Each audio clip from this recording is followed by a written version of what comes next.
Everybody, I'm here with John Lovell, Warrior Poet Society. Yo. I had Pistol 1, Pistol 2, and then we just finished day 1 of building clearing. Holy smokes, you're a great dancer, by the way. We didn't dance together, so if you're immediately thinking that, come on, man, you're gonna get the trolls are gonna come out. They'll never live it down. Right, we did not dance. What do you mean by that? So as he was teaching us footwork, moving room to room, it was amazing. So thanks, man. Thanks. So we've got an after action report coming. And I just want to say thank you for having me. Yeah, for sure, man. We've had fun. Pistol 1, Pistol 2, working covering concealment, and then one-man clearing. Man, everything's really, really different. Changes a lot when you get inside structures. If you ever get in a gunfight, it's going to be in and around a structure. So even the solo man doesn't matter. It's not like a SWAT team thing. It's an everyone thing. Know how to play the angles in real time and space. That's real important, and that's what we're out doing today. Pretty fun today, though. It's right? awesome. Yeah. Good, man. I just wanted to say thank you for what you're doing as a follower. I am too. And rock on, bro. I got you, man. Yeah, I got you. Thank you. All right, see you guys. All right, take care. Hey, everybody. I'm going to do an after action report. Recently, the end of May, I got to train with John Lovell with the Warrior Poet Society. First of all, I have to thank my good friend James Yeager. He hosted the training at Tactical Response in Camden. The classes were sold out, and James worked it out, and I was able to go to Pistol 1, Pistol 2, and one-man building clearing. So I had a great 4 days of training. I followed up a fighting pistol class I had the week before. Me and my girlfriend went and had a good time. It was her first class, and so now I got to follow it up and train with John. And just James, thank you very much. I just want to, if you see this, just tell you again how much I appreciate you. I'm going to refer to notes. I hope it's not too long of a video, but I definitely want to give you a solid after action. Number one, John is an awesome trainer. He's funny, but he's serious. He's serious when it counts, because this is life-saving stuff. One thing that really stuck out to me, people kept trying to say, well, how would you compare him to other trainers or tactical response? Everybody's different. Everybody has their own way of teaching, but what they're teaching is pretty much the same. They're teaching you how to fight, how to survive, how to think quicker, how to act faster. And the one thing I could say is maybe John trains to the scientist brain first and then breaks it down, whereas tactical response maybe trains to the caveman brain and then tightens it down. So very similar, but the approach may be different from the start, but we all end up at the same place. So looking at my notes here, Pistol 1, one of the biggest takeaways, I had never shot with both eyes open. So John came up to me on the line, and he's like, both eyes open. So it was a little bit of adjustment for me. I've been working on it, practicing it, and that's how I'm going to continue to practice shooting my handgun. He really helped me drawing from concealment. I had a challenge. Number one, this gun is not loaded, so don't freak out. Even if it was, I'd be safe. One thing is, drawing from concealment, I had a challenge with jamming my thumb in to try to get the grip. He said, get it out of the way. You know, draw the gun with the thumb out of the way, and then take and blade this hand in, and then drop the thumb down. And that made a lot of sense, because this thumb would get in the way. I would already have this thumb here and then fight to get this thumb out. Whereas now I draw with the thumb here. I'm able to blade this hand, get this thumb out, and then drop this thumb forward. So that was one of my biggest takeaways that I really liked.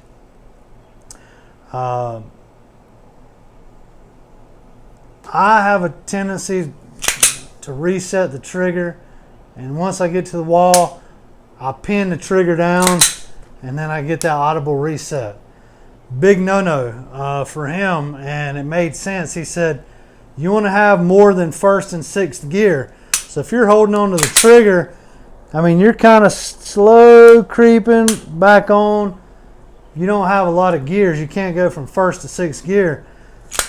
His cadence was off on, easy. So here we are, we find the wall, boom, off on. So as it resets, we come off the trigger at recoil, and then we get back on the wall as we come down. And then we're there, and then we're easy, and then off on. So I've been working on that. I had a range session today. I was shooting a lot faster than normal, but my goal was to get off and on quicker so I can vary up speeds. So that was pistol one. That was my biggest takeaways there. That was day one on May 30th. May 31st, we went to pistol two. A lot more notes here. I've got 1, 2, 3, 4 pages of notes. What we worked on and we built from pistol one is target transitions, letting the eyes go before the body moves. Also the use of cover and concealment. Sometimes concealment can be cover.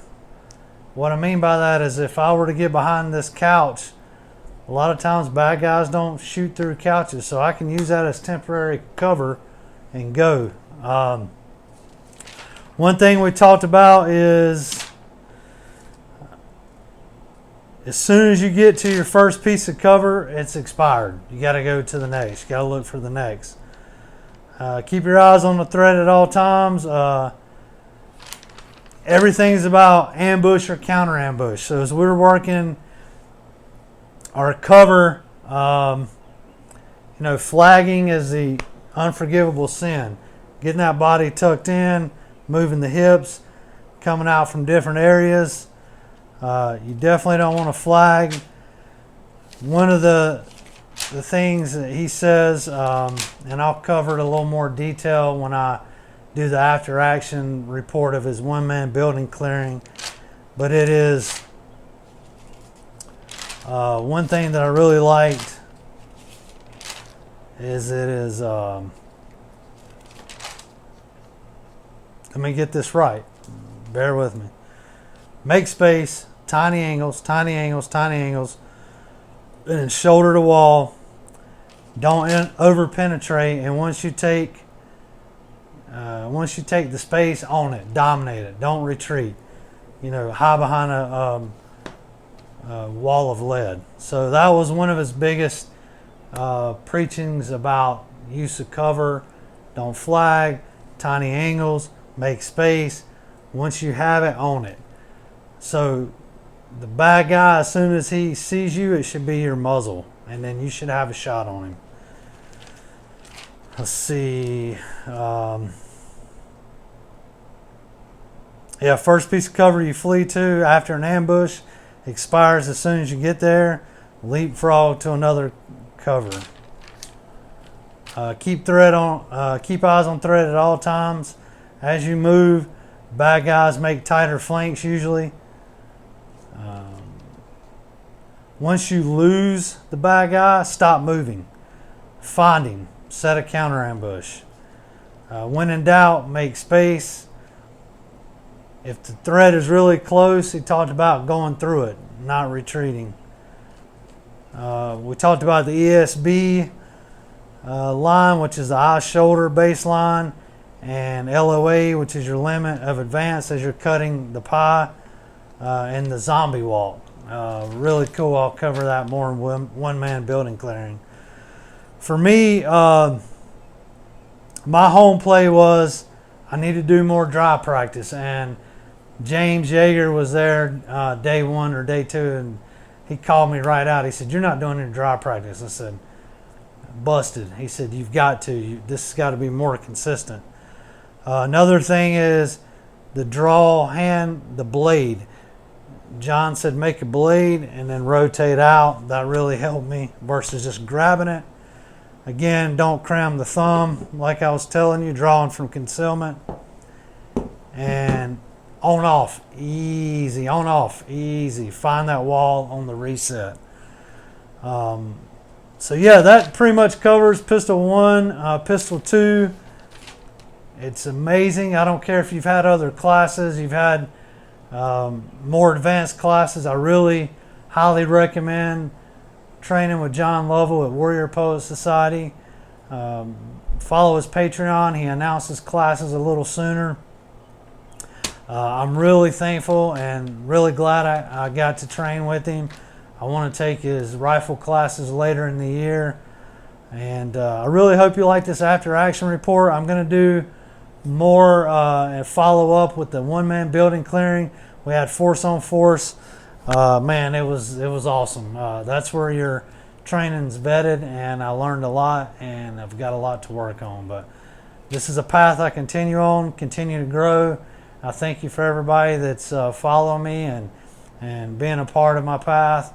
And I hope you guys enjoy this. Follow, favorite, subscribe, and we'll catch you next time. Take care.